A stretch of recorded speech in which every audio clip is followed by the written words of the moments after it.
Voici la vérité sur ce qui se passe en Nouvelle-Calédonie. Des affrontements meurtriers, les réseaux ont été coupés, les médias nous parlent aujourd'hui d'une guerre anti-blanc, alors qu'il s'agit d'un peuple qui implore son indépendance. Regardez. La Nouvelle-Calédonie, c'est ici. Ce territoire à côté de l'Australie, que la France a colonisé pendant près de 100 ans. Une colonisation particulièrement douloureuse, avec ce qu'on a appelé un régime de l'indigénat, où la population locale, qu'on appelle les Kanaks, était littéralement parquée dans des réserves, sévèrement discriminée, exploitée, et notamment exposée comme des bêtes de foire au jardin d'acclimatation à Paris. Mais ce n'est pas tout. La Nouvelle-Calédonie va devenir très importante pour la France parce qu'ils vont découvrir des ressources naturelles très lucratives comme le nickel. Ce métal très demandé qui permet de rendre l'acier inoxydable. Ce qui va attirer les Français de métropole, des investisseurs internationaux mais aussi des travailleurs internationaux qui vont s'installer en Nouvelle-Calédonie pour travailler à un tel point que les Kanaks vont devenir minoritaires sur leur propre terre. Et en 1946, après la Seconde Guerre mondiale, la France a beau mettre un terme au régime de l'indigénat et faire de la Nouvelle-Calédonie un territoire français, ce que le peuple kanak veut, c'est l'indépendance et récupérer leurs richesses. Ce qui va mener à une quasi-guerre civile dans les années 80 qu'on appellera d'ailleurs les événements. Ce qui aboutira à des accords de paix, les fameux accords de Matignon puis de Nouméa en 1998 qui promettaient au peuple kanak un processus de décolonisation, d'autonomie de la Nouvelle-Calédonie et surtout un vote pour l'indépendance de la Nouvelle-Calédonie, et c'est là qu'on arrive au cœur du problème actuel.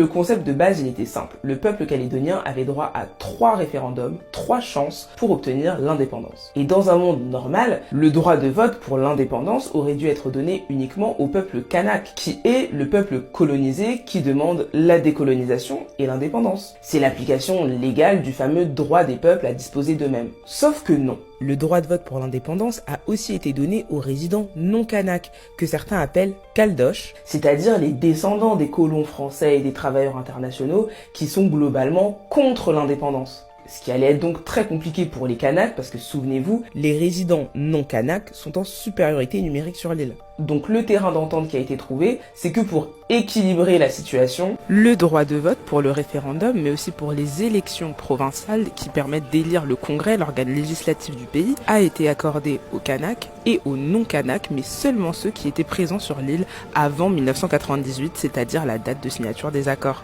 Et c'est un peu devenu la règle d'or. Mais malgré cela, il faut quand même réaliser qu'avec cette règle, environ 40% des votants étaient des non-Kanaks, très motivés pour voter contre l'indépendance, mais aussi très puissants financièrement. Les statistiques ont prouvé que plus de 75% de ceux qui votaient contre l'indépendance étaient concentrés dans les quartiers riches, c'est-à-dire les provinces du Sud, où vivent en grande majorité les Français de métropole et les internationaux. Tandis qu'en face, les Kanaks sont certes très politisés, mais ils ont moins de moyens pour se structurer, pour mener des campagnes, ils sont dispersés sur plusieurs terres, donc c'était pas quelque chose d'aisé. C'est ainsi que le premier référendum en 2018 a échoué, le refus de l'indépendance a gagné à 56%, puis en 2020, le deuxième référendum a encore échoué, mais cette fois à 53%, et c'est là que tout le monde s'est rendu compte que l'écart ne faisait que s'amincir et que le troisième référendum allait probablement être le bon et que les indépendantistes allaient enfin gagner. Et qu'est-ce qui s'est passé? La France a décidé de saboter le troisième référendum, soyons honnêtes. À savoir que normalement tous les référendums se faisaient tous les 2 ans, donc en 2018, en 2020, et donc le troisième et le dernier, le plus décisif,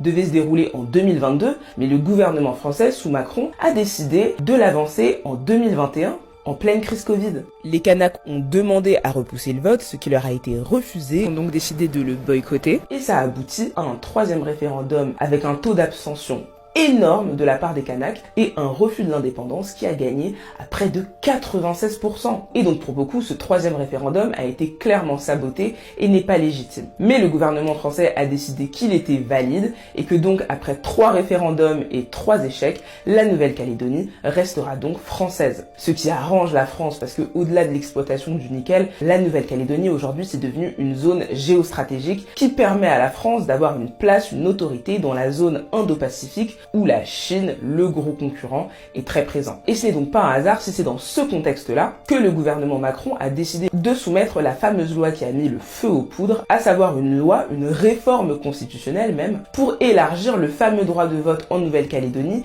qui, souvenez-vous, était une règle d'or. Seuls les Kanaks et les non-Kanaks d'avant 1998 avaient le droit de voter pour les élections provinciales qui élisent donc le Congrès, l'organe législatif de la Nouvelle-Calédonie. Et maintenant que les 3 référendums sont passés et qu'il va falloir réécrire les statuts de la Nouvelle-Calédonie, ce vote est particulièrement important. Et là, ils ont décidé que ce droit de vote serait désormais ouvert à tous les résidents du moment où ça fait 10 ans qu'ils habitent sur l'île. Et pour les Kanaks, c'est très clair. Cette décision soudaine d'élargir ce droit de vote, c'est un moyen pour la France de définitivement minoriser leur voix et éteindre définitivement en fait le mouvement indépendantiste kanak. Et comme la loi a été votée par l'Assemblée nationale là il y a quelques jours, la population kanak est extrêmement mécontente, la jeunesse kanak encore plus, parce que les accords de Nouméa de 98, ils prévoyaient aussi une impartialité de l'État français dans les affaires de la Nouvelle-Calédonie. Et là, le fait de venir changer, modifier le droit de vote des locaux sans le consensus des locaux, c'est un non-respect énorme des accords et les affrontements ne cessent pas, il y a eu des centaines de blessés, plusieurs morts et ça risque d'aller très loin. Parce que les médias parlent aujourd'hui de haine anti-blanc, de guerre anti-blanc, de clash des civilisations, alors que vous l'aurez compris, en réalité c'est une guerre d'indépendance.